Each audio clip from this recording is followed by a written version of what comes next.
হাসপাতালে মহিলা চিকিৎসককে ধর্ষণ করে খুন করার ঘটনার সামনে আসতে তোলপাড় হয়ে গেছে গোটা দেশ। ইতিমধ্যেই নিরাপত্তা সুনিশ্চিত করার দাবিতে রাজ্য জুড়ে পথে নেমেছে মহিলারা। নৃশংস ওই হত্যাকাণ্ডের ঘটনায় রাজ্য সরকারকে নিশানা করেছেন বিরোধী রাজনৈতিক দলের নেতারা। এমনকি ঘটনার নিন্দা জানিয়ে সোশ্যাল মিডিয়ায় ঝড় উঠেছে। মহিলা চিকিৎসকের খুনের তদন্ত শুরু করেছে সিবিআই।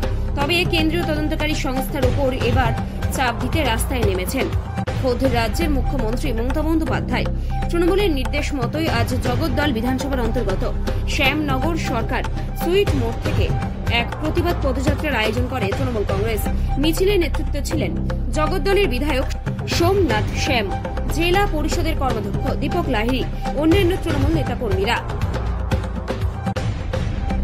অপরাধ করেছে যারা এর সঙ্গে জড়িত তাদের সবাইকে অবিলম্বে গ্রেফতার করতে হবে এবং যে দোষী হবে তাকে, আমার দাবি হচ্ছে ফাঁসি নয়, ফাঁসি এর আগেও এই যারা ধর্ষণ করেছে তাদের অনেককে ফাঁসি দেওয়া হয়েছে, ধনঞ্জয়কে ফাঁসি দেওয়া হয়েছে।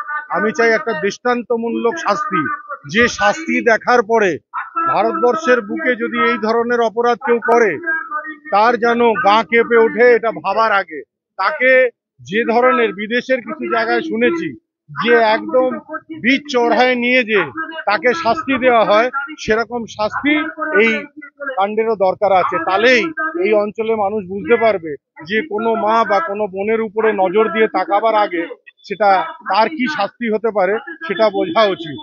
আর এর বিচার তদন্ত একদম সঙ্গে সঙ্গে চাই। 20 বছর পর ধনঞ্জয় ফাঁসি হয়েছিল, আমরা তা চাই না। আমরা চাই যে সিবিআই কেস নিয়েছে ইতিমধ্যে গ্রেফতার করে তার তদন্ত করে রিপোর্ট দিক এবং যারা দোষী আছে তাদের ফাঁসি না, একটা দৃষ্টান্তমূলক তাদের শাস্তি দিতে হবে।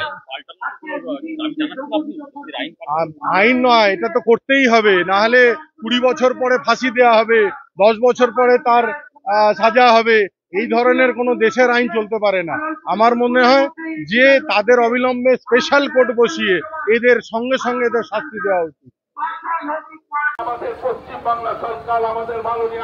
যিনি ভবিষ্যতে বড় ডাক্তার হয়ে মানুষের সেবা করার ব্রত নিয়েছে, তাকে আরজিকর হাসপাতালে নৃশংসভাবে ধর্ষণ করে নৃশংসভাবে খুন করা হয়েছে।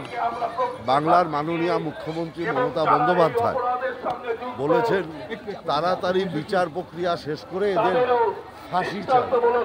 আমরা ফাঁসির নিচে কোনো শাস্তি মানব না। এটা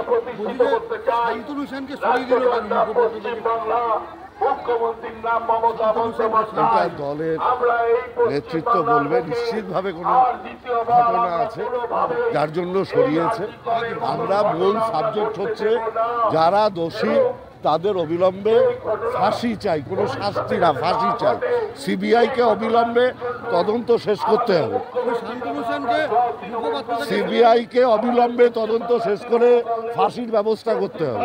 শুভেন্দু অধিকারী বলেছেন মমতা বন্দ্যোপাধ্যায় এবং বিনীত গোয়েল তথ্য প্রমাণ লোপাট করছেন, কি বলবেন আপনারা?